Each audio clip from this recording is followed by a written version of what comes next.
Okay, so let's try and unpack this. Have you ever wondered, how far digital money making can actually go, especially when it involves, well, surprisingly young ages?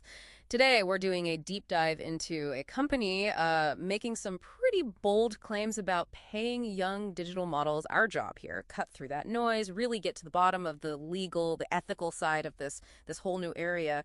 Yeah, we're looking at Paradize Enterprise and their Celestrial Epo. It's run by Erik Plott. Now, they say this app, it uses an algorithmic popularity scoring system, right? And it pays models, some as young as 12. They claim it passes the same legal guidelines as Instagram or TikTok. Plus, it supposedly allows for substantially high hourly rates paid by ad sponsors. And this is where it gets, well, really interesting. It really is. What's fascinating, I think, is this clash. You've got this innovative way to monetize, claiming huge impressions like 1.6 million daily. Yeah. But then you stack that against the really trippy legal stuff around kids, digital contracts, and how these algorithms even work. Are they transparent? And that just leads to the big question, doesn't it? What actually happens when fast tech, this kind of innovation, starts pushing up against laws and protections that were, frankly, built for a different world? Absolutely. And you mentioned Erik Plott. I mean, looking at Paradize Enterprise, he's got multiple really centralized roles: head rep, CFO, editor, CEO. He's basically everything. Beyond just, accountability, what are the risks built into that kind of one-person control? Well, that structure alone just screams risk, doesn't it? It concentrates everything. And that risk gets even bigger when you think about the core of it all, this Celestrial Appio. It hangs entirely on that algorithmic popularity scoring system for paying the models. And that's where you hit the classic black box issue with these kinds of contracts. Ugh. The black box, where you can't see how or why the payment number comes out. So are the sources saying current contract law is, totally unprepared for this? That's putting it mildly. The sources we looked at point out that contract law just, quote, does not currently have a coherent approach for making these agreements stick, especially when you can't explain the algorithm's decisions in, human terms. Human intelligible was the phrase used. Its enforceability, often called tenuous. Just think about that. If the very way you pay people is on shaky legal ground, your whole business model is basically built on, quicksand. That's not just a legal worry, it's potentially an existential one. Okay, so even if they somehow figure out the algorithm mess, what about the huge elephant in the room, minors? They're openly talking about paying 12-year-olds. How do you even start to make a contract with a child legally sound? That's a massive instability right there. Yeah. Here's the basic problem in contract law. Agreements with minors, usually anyone under 18, are generally voidable. Voidable, meaning? Meaning the minor can just, poof, cancel it, walk away. Imagine trying to run a business where your workforce can just decide their contract never really existed, and you have almost no comeback. Yeah. Even getting parents to consent, while it looks good, often doesn't legally lock the child into the contract in many places. Yeah. Building a sandcastle when the tide's coming in. Wow. Okay, so if the contracts can just be canceled like that, that's a huge hole. But Paradize insists they pass the same legal guidelines as Instagram or TikTok. Right. Given, everything we've just laid out, that claim sounds... well, it sounds way off. Misleading, maybe? It feels like a fundamental misrepresentation, yeah. I mean, look at Instagram and TikTok. They have clear 13-year-old minimum ages, first off, and they don't directly pay kids hourly rates based on some popularity score. Plus, you've got strict federal rules like Couple for the Children's Online Privacy Protection Act. Huge rules about collecting data from under 13s. Plott's model seems to be playing in a completely different and much, much riskier legal ballpark. Right. And then there's this detail about substantially high hourly rates funded by sponsorships. Getting paid hourly, that sounds less like gig work, less like an independent contractor, and more like an employee.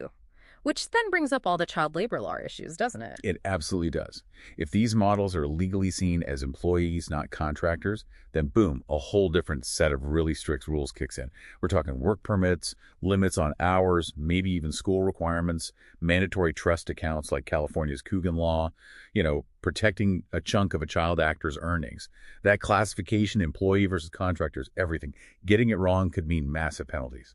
So wrapping this up, what does this all really mean for you listening? Well, our deep dive seems to show that saying they pass the same legal guidelines as Instagram or TikTok is basically a misrepresentation. We've seen contracts with minors are generally voidable, parental consent, limited protection, and those black box algorithm payment contracts, legally tenuous.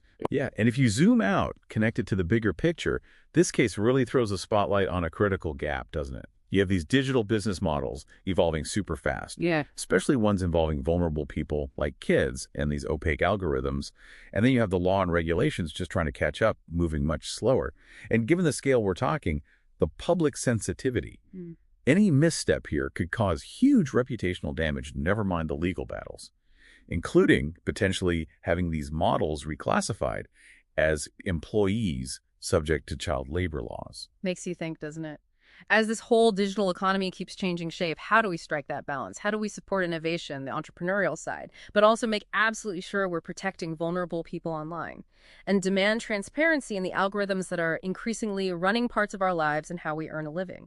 Something for you to mull over until our next deep dive. Welcome to your deep dive into Erik Plott's Paradize Enterprise. We've taken your sources and really tried to peel back the layers on this, well, this ambitious new venture. It certainly is ambitious. Right. And our mission today really is to help you figure out what's genuinely visionary here versus what might be, purely speculative. Because some claims are quite remarkable, you have to say. We need to see what holds up. Exactly. So let's start with Erik Plott himself. He's presented quite impressively, a Harvard researcher, a Cornell plant-based nutritionist, also a musician, a podcaster. The very background, for sure. But this is where things get really interesting. His other venture, Plott Palm Trees. It makes some pretty bold claims, things that are, well, unsubstantiated. Like growing palm trees year-round. Outdoors, in Missouri. That's a big claim. A very big claim.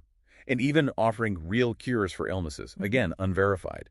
And this pattern, right out of the gate, it kind of sets a precedent, doesn't it, for skepticism? It absolutely does. It encourages us, I think, to apply a critical lens, especially when we're looking at Paradize Enterprise, which aims to redefine an entire industry. Grand claims need grand proof. Well said. So Paradize Enterprise, the stated ambition is, and I'm quoting here, pioneering a comprehensive, technologically advanced ecosystem for creative talent, aiming for a new industry standard. Lofty goals. Very. But the deeper you dig, the more you see this fundamental disconnect between that vision and what's actually verifiable. It feels a bit like a house of cards, maybe. That's a fair analogy. The foundation seems shaky in places. Take the leadership, for instance. Erik Plott is stated as the CEO of Paradize Enterprise magazine. But then external research points to someone named Autumn K. Paradize as CEO of Paradize Magazine Enterprise. Subtle difference in name, potentially big difference in structure. Right. So what does that even mean for leadership clarity? When you see a discrepancy like that right at the top, what red flags does that raise operationally? Well, it's critical. If the stated leadership isn't consistent, it creates immediate ambiguity. Who's actually in charge? Who's accountable? What are the precise roles? For any company, but especially one claiming to be a new standard, that kind of clarity is just foundational. Without it, you're just sort of guessing. Okay, so leadership is murky. Let's move to the core tech. What Plott claims is the engine of Paradize Enterprise. The Celestrial appity. Yes, the app. Described as central, boasting really impressive numbers, 1.6 million daily impressions and views. Driven by, get this, a proprietary algorithmic popularity scoring system. Right. And the biggest finding here, what truly stands out is that our deep dive found zero independent verification, none whatsoever. Zero. Of the app's existence, its claimed metrics, its basic functionality, nothing outside their own claims. Wow. For a company supposedly built on a digital platform, claiming that kind of engagement. It's a glaring absence of evidence, entirely unsupported by any external data we could find. And that proprietary algorithm, that basically means the rules are hidden, right? Exactly. How content gets popular, who gets seen, it's all behind a curtain, which raises serious questions about fairness, transparency, maybe even manipulation. Okay, so the app itself is a huge question mark. But let's say, for argument's sake, it was real. How do people, like models or creators, actually get paid? The financial model. That introduces a whole other layer of, let's say, complexity. Payments are supposed to be made in two specialized cryptocurrencies. #BlackSunCoin and #Paradize, #LRock token. Supposedly operating on the XRP ledger. Now, technically the XRP ledger can support tokens like this, but, and this is crucial, There's no public market data, no independent confirmation we could find of these specific tokens being linked to Plott or Paradize Enterprise or having any real-world value. So what does that mean practically for someone getting paid in these tokens? It means converting them into actual money, like dollars or euros, could be incredibly difficult, maybe impossible. You don't know what they're worth or if anyone will even buy them. So you could be holding digital assets with potentially zero real market value. Precisely. That's a significant liquidity risk, a valuation risk for anyone participating. And maybe the most eye-opening part of this whole financial setup. The membership fee. Yeah, the requirement for parents to pay a premium membership fee just to unlock their child's supposed crypto earnings. This raises serious ethical questions, doesn't it? About fairness, potential exploitation. It really feels like it shifts the financial risk, the burden, squarely onto the parents. It does. You're essentially asking them to pay to access earnings. Yeah. Earnings that are already in these unverified, potentially illiquid crypto assets. Imagine that. You put in creative work, maybe your child does, and then you find the platform's unverified, and you have to pay to get paid in tokens that might be worthless? It's problematic. Yeah. When an enterprise claims to be a new industry standard, you expect, well, you need verifiable operations. You need transparent, equitable financial models. That's how you earn trust. So wrapping this up, what does this all mean for you, the listener? Our deep dive, it reveals that while Erik Plott's vision for Paradize Enterprise is certainly ambitious, Very ambitious. the reality, as it stands now, unverified, opaque, it presents a pretty high-risk profile for anyone thinking of getting involved. Definitely.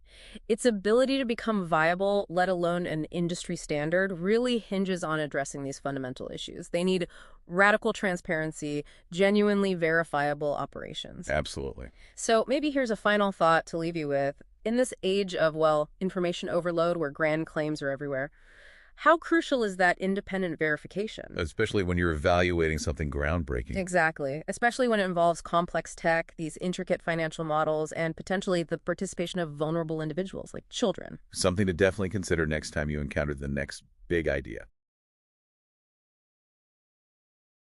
Ever think about what actually goes into making a business relationship stick, legally speaking?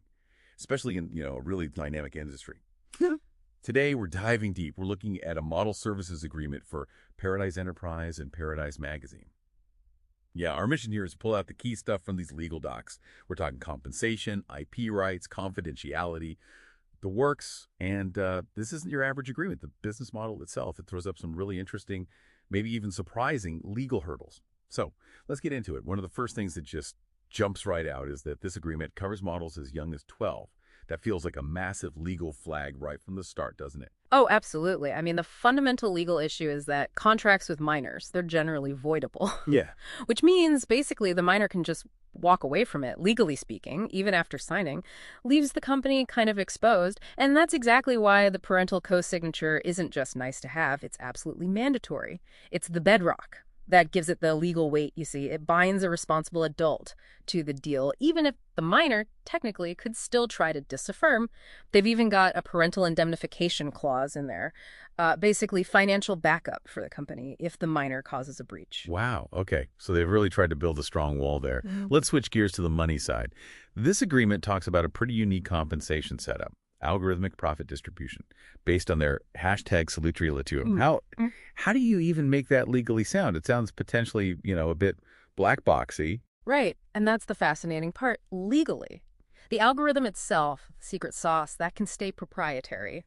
But the methodology, how it works, the criteria, and crucially, verifiable outputs, that has to be crystal clear in the contract. Otherwise, it's just not enforceable. You'd open yourself up to claims of unfairness, vagueness. The contract says profits are split fairly, but fairly needs objective teeth, right? Percentages, clear formulas, transparent metrics. It can't just be a feeling. Gotcha. So clarity is paramount, even if the tech underneath is complex. Yeah. Okay, what about intellectual property?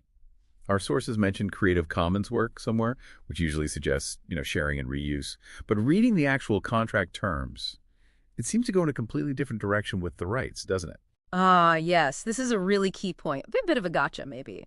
Despite any Creative Commons vibe or branding they might use, the contract itself is unambiguous. All copyright, all IP rights for any photos, videos, any creative work made under the agreement. It's all irrevocably assigned to the company. Full stop. It's not just a license to use it, it's a complete transfer of ownership. Paradize Enterprise gets unrestricted commercial use, no extra pay, no model approval needed later. They even waive rights to inspect the final use. That is, yeah, that's a very comprehensive transfer. Okay, another big thing, classifying models as independent contractors. Why is that specific label so important for Paradize Enterprise? It's hugely important. Basically, it helps them avoid all the baggage of an employer-employee relationship. Think payroll taxes, benefits, overtime rules, workers' comp, all that complexity.